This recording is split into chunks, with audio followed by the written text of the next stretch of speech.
বিছিয়ে দাও, জাহান্নামের পোশাক পরিয়ে দাও, আর জাহান্নাম বরাবর তার জন্য কবর থেকে দরজা খুলে দাও।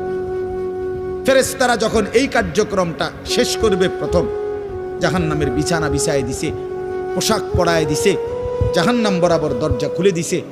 আল্লাহর নবী সাল্লাল্লাহু আলাইহি ওয়াসাল্লাম বলেন, একজন ফেরেশতা এসে তখন ফায়ুদরাবু লাহু বিমিতরাকাতিম মিন হাদিদিন, নবীজি সাল্লাল্লাহু আলাইহি সাল্লাম বলেন, তখন একটা লোহার হাতুড়ি, লোহার গুর্জ, লোহার হাতুড়ি দিয়ে একজন ফেরেশতা তাকে একটা আঘাত করবে।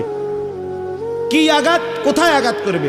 সরাসরি হাদিসের শব্দ, দরবাতান বাইনা উযুনাইহি, তার দুই কান বরাবর একটা আঘাত করবে। রাসূলুল্লাহ সাল্লাল্লাহু আলাইহি সাল্লাম বলেন, ফায়াসিহু সাইহাতান, ওই নাফরমান তখন এত জোরে চিৎকার করবে, ইয়াসমাউহা মান ইয়ালিহি ইল্লা সাকালাইন, মানুষ এবং জিন